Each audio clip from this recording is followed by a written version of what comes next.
So this is our version of the game of Can Jam. First, I'll show you the real game, and then I'll explain how we can play and recreate it at home.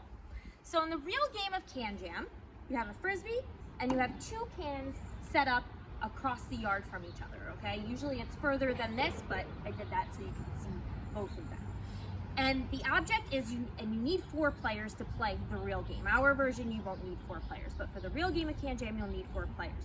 Because you stand on one side and your partner stands on the other side, and you actually work together to try and score points each round. So, one player throws the Frisbee to the other side. There are several ways that the points can be scored. If I throw the Frisbee and it hits the can, on my own, I throw it and it hits the can in the air, that's 2 points. If it hits the ground, then the can, that's no points. If I throw it and my partner hits the Frisbee into the can, into the side of the can, that's 1 point. If I throw the Frisbee and my partner slams it into the top of the can, that's 3 points. And then the last thing is if I throw the Frisbee and it lands in the slit on the other side, that is game over.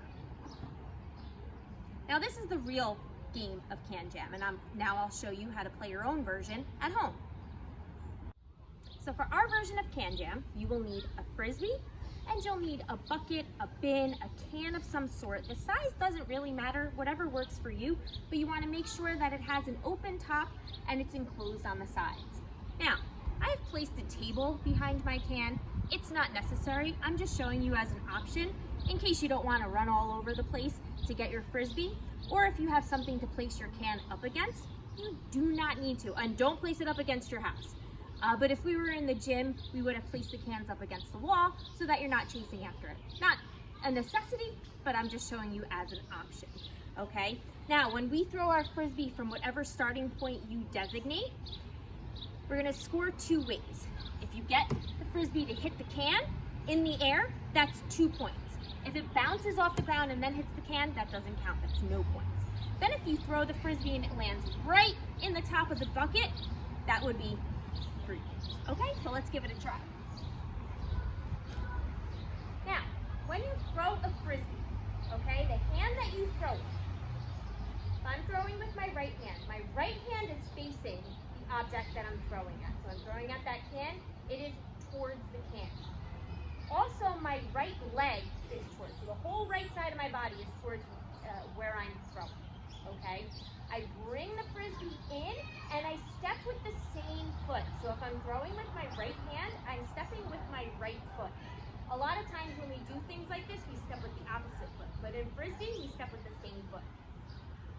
And when I release, I want to make sure that I lock my wrist and I don't let it keep going, because then the Frisbee is going to go behind me. So I want to step, throw, lock my wrist. I hit the can in the air, that would be 2 points. Come get your Frisbee, go back to your starting line. Now if you say, that was too hard, you could make it a little bit closer. You say, I want to challenge myself a little bit more, you can bring it back. Same thing, hit the can in the air, 2 points. So you can keep going for as long as you like. You can do various ways to keep score. You might say, I'm trying to get to a certain number. You might say, I want to try and get to 11. I want to try and get to 21. Or you can do different rounds with yourself. I want to see how many points I can get in 4 rounds. I'll throw 4 times, see how many points I get. Then I might try another 4 rounds. Throw 4 times, see how many points I get. So you can challenge yourself in many different ways. So now I'll show you how you can play the same game with a partner.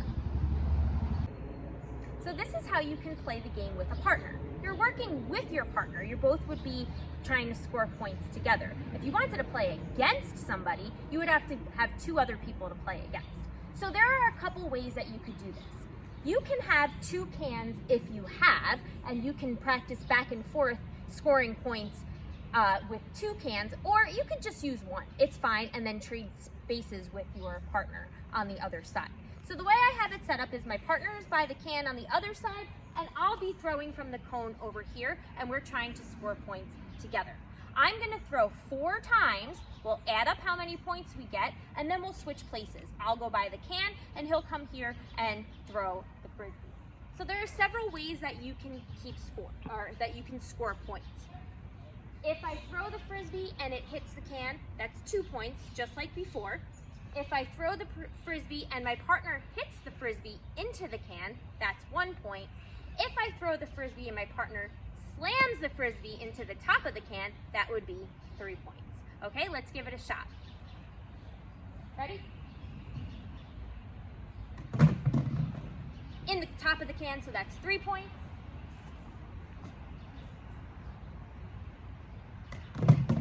In the top of the can, 3 points.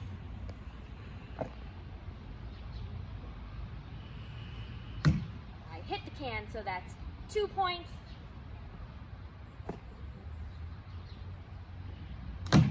He hit it into the side of the can, so that is 1 point. So we scored 3, 3, 2, and 1. So that's a total of 9 points for that round. That was pretty good. So I went 4 times, then we can switch. If you want to go against another pair, that's fine. You have 2 cans, that's also good. If not, we'll just have to switch spots. Have a great time!